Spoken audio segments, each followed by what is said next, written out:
Le règne animal est plein de gros bêtas. On s'est tous déjà marré en voyant un oiseau se manger une fenêtre ou un chat se hisser devant son reflet. Mais certains animaux continuent de nous étonner par leur intelligence et ingéniosité. Tous ces génies sont malheureusement pas des gentils comme le professeur X de Marvel. Voilà 20 des génies les plus diaboliques du règne animal. Numéro 20, les fourmis Allomerus. Ces fourmis ressemblent à une fourmi de jardin normale. 6 pattes, 2 antennes, un exosquelette robuste. Mais contrairement à celles qui vous volent vos miettes, ces fourmis sont un peu comme des Jigsaw dans Saw, version insecte. Elles utilisent un champignon et des fibres végétales pour tisser des poches creuses. Et elles attendent, mandibules étendues, qu'une pauvre bestiole passe par là. Après avoir piégé leur proie dans leur mâchoire, elles sécrètent des phéromones pour appeler leurs potes. La foule de fourmis attrape les membres de la proie et les arrache lentement. Numéro 19, le Nestor Kea. Les gens voient les perroquets comme une de ces deux choses. Super intelligent et beau. Ou des complices de pirates. Le Kea, une espèce de grand perroquet de la Nouvelle-Zélande, est en fait plus un vampire. Mieux connu pour leur curiosité. Ces perroquets volent souvent des petits objets, brisent des miroirs et grignotent votre nourriture. Apparemment, un se serait même envolé avec le passeport d'un touriste. Si cette curiosité sans fin les rend plus chaotiques que méchants, ils ont aussi une autre habitude étrange. Arracher des morceaux de chair de moutons vivants. Ces oiseaux ont bizarrement pris goût à la graisse animale.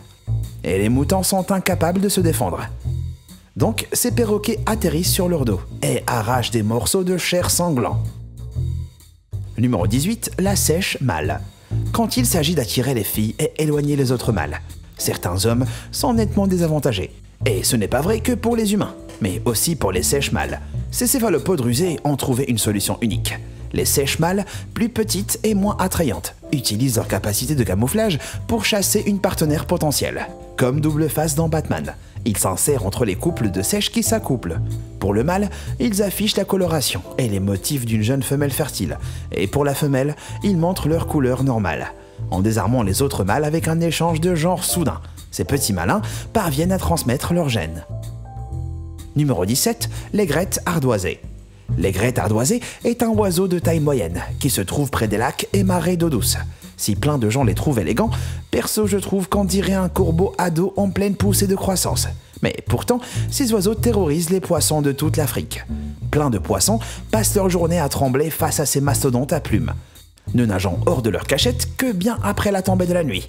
Mais le héron noir en est bien conscient. Ils ont le pouvoir de transformer le jour en nuit. Enveloppant leurs ailes en demi-cercle, ces oiseaux pêcheurs se transforment en parapluie, dans lequel les poissons se mettent à l'abri. Il ne reste ensuite qu'à se régaler.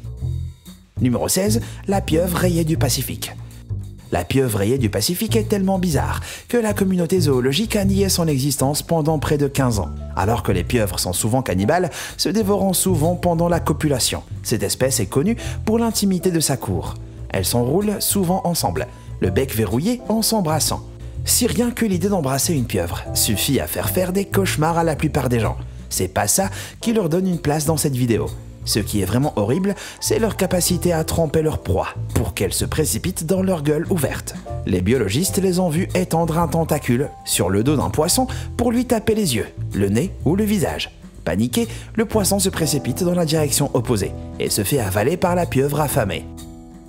Numéro 15, les crabes boxeurs à mosaïque. Ces minuscules crabes du genre Libya sont aussi appelés crabes pompon girls. Mais ne vous fiez pas à leur nom ou à leur taille. Grâce à leurs potes, les anémones de mer, ces petits crabes sont des balèzes. Tout commence quand un jeune crabe boxeur cueille sa propre anémone sur une plante. Il va ensuite utiliser ces morceaux d'anémone pour empoisonner les proies et assommer leurs rivaux. Ils sont aussi assez attachés à leurs pinces de la mort. Les biologistes les ont vus en train d'aider les anémones non seulement à se nourrir, mais aussi à se reproduire. Si la plupart des cas de symbiose sont assez fascinants, celui-ci est vraiment unique.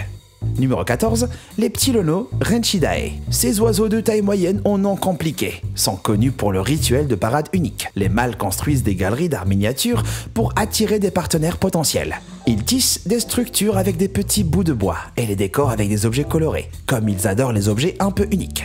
Il n'est pas rare de trouver les murs de ces petits musées parsemés de verre, cartouches de fusil, pièces de monnaie et plastique cassé. Quand ils ont fini, les femelles volent de galerie en galerie, en jouant le rôle de critiques d'art plutôt snob. Et pour mettre toutes les chances de leur côté, les mâles ont l'habitude de détruire les œuvres de leurs rivaux. En fait, ils sont une espèce de mix entre des artistes et saboteurs corporate. Numéro 13, les coucous. Si vous pensez que votre cousin est un parent atroce, alors vous avez jamais eu la malchance de tomber sur un coucou. Ce genre d'oiseau mérite vraiment le trophée du parent le plus fainéant au monde. Environ 60 espèces de ces oiseaux sont des parasites des nids, c'est-à-dire qu'ils pondent leurs œufs dans les nids d'autres oiseaux. Comme leurs poussins éclosent plus vite que ceux de leur espèce hôte, les bébés coucous poussent leurs frères et sœurs adoptifs du nid, en raison de leur taille assez grande. Nourrir ces petits est épuisant pour les parents adoptifs. Tout parent adoptif qui rejette ce fardeau doit subir la colère du parent parasite. Donc, vous réfléchirez à 2 fois avant de traiter votre nièce ou neveu de parasite. Numéro 12, le margueil. On sait tous que les chats domestiques sont des divas, qui vivent pour nous grignoter les orteils quand on dort. Mais leur vocabulaire n'est pas ultra sophistiqué. Mis à part les ronronnements, miaou et gazouillis occasionnels, nos compagnons félins sont muets. Mais pas le margueil. Ces indigènes amazoniens ont été documentés imitant l'appel des bébés de leur collation préférée. Pensant entendre les cris d'un bébé blessé, sa proie sort de sa cachette et atterrit directement dans la mâchoire du margueil. Numéro 11, les macaques des temples indonésiens. Au fond des forêts d'Indonésie, les macaques des temples sont des vrais criminels. Quand les touristes tournent le dos, les singes se précipitent sur leur sac à dos. Ils fouillent et s'enfuient avec des objets, comme des appareils photo, de l'argent liquide, des lunettes et des passeports. Des années passées à faire cela leur ont appris que le vol leur rapporte des friandises de la plupart du personnel du temple. Ce comportement s'est propagé d'un petit groupe de macaques à environ une demi-douzaine. Donc ne soyez pas si surpris de tomber sur un macaque mafieux lors de votre prochaine visite à Bali. Numéro 10, les réduves vampires. Tout est dans le nom. Ces insectes ne sont pas juste des transmetteurs de maladies de Chaga, mais aussi des maîtres du meurtre et de la supercherie. Les scientifiques ont prouvé qu'ils font tout, allant de faire bruisser des feuilles à prétendre d'être la proie d'une toile d'araignée. Une fois qu'une cible se rapproche, ils se transforment en mini-vampires, injectant à leur proie un poison paralysant. Ils les vident de leur sang et chair. Numéro 9, la menthe orchidée. Ne vous arrêtez pas pour renifler les fleurs en Malaisie. Il est très probable qu'une soit une menthe orchidée déguisée. Ces insectes roses et blancs ont évolué et développé la capacité étrange d'imiter leurs fleurs homonymes. Quand un pollinisateur vient enquêter, la menthe les déchire avec ses griffes acérées. Numéro 8, les drangos. C'est pas parce que drango veut dire crétin en australien que ces oiseaux sont stupides. En fait, des découvertes récentes indiquent le contraire. Déjà, il faut savoir que leurs cris d'alarme sont souvent le premier signe qu'un prédateur se trouve dans le coin. Quand d'autres oiseaux les entendent, ils s'envolent se blottir dans les arbres. Mais c'est pas toujours honnête. Les scientifiques ont observé des groupes de drangos appelant à l'aide pour que lorsque les autres oiseaux fuient, ils récoltent leur nourriture abandonnée. Numéro 7, les papillons de nuit. Il existe environ 160 000 espèces de papillons de nuit dans le monde. Certains d'entre eux ont des traits et capacités assez sympas. La plupart qui tournent sont liés à un de leurs prédateurs les plus prolifiques, les chauves-souris. Sur des millions d'années, les papillons de nuit ont réussi à développer la capacité à la fois de brouiller et imiter l'écolocalisation de ce mammifère volant. Et des papillons mâles tordus utilisent ça pour terrifier les femelles et les inciter à s'accoupler. Numéro 6, les corbeaux. Les corbeaux sont des oiseaux très malins et émotifs, souvent associés au processus créatif. Ils sont non seulement capables de se souvenir des événements sur des années entières, mais aussi des visages de ceux qui leur ont fait du tort. Quand quelqu'un fait quelque chose de vraiment flagrant, ces oiseaux vont passer le mot dans toute leur volée, et cette rancune peut conduire à des années de torture par des corbeaux kamikazes.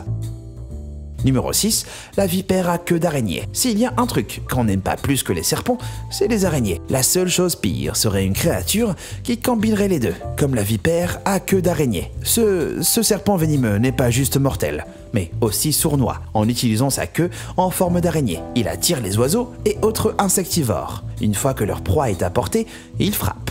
Au moins, les arachnophobes sont tranquilles, ou presque. Numéro 4, les aigles royaux. Imaginez marcher le long de la rue, un instant, et boum, d'un coup, vous tombez du ciel.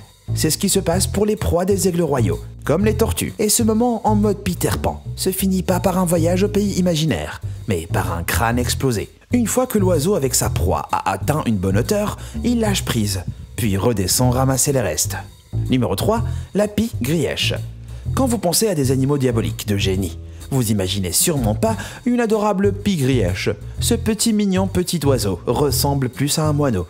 Mais vous allez vite changer d'avis Quand la saison des amours arrive, ces oiseaux transforment les buissons environnants en arbres de Noël macabres. Les pie-grièches mâles volent et ramassent des oiseaux plus petits, des lézards, des serpents et des insectes vivants. Ils empalent ensuite ces créatures, dont beaucoup se tortillent encore, sur des épines et des cactus. Les pie-grièches femelles s'accouplent ensuite avec l'oiseau qui ressemble le plus à Dracula. Numéro 2, les dauphins. Les dauphins sont le deuxième animal le plus intelligent de la planète, sauf si vous êtes Arthur Dent, bien qu'ils soient assez malins pour rentrer dans l'armée. Ces cétacés utilisent pas toujours leur pouvoir pour faire le mal. Parfois, ils l'utilisent pour se shooter. Au fil des ans, les dauphins ont découvert que les tétraodons terrorisés libèrent des quantités non létales de toxines. Si c'est pas vraiment méchant, ça reste une utilisation étrange de leur talent. Numéro 1.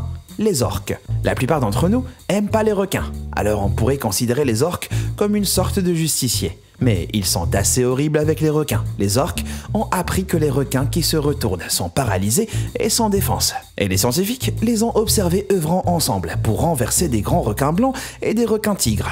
Puis, elles se précipitent sur le requin immobile et en font du thon en boîte. Et comme il est vivant, le requin sent tout.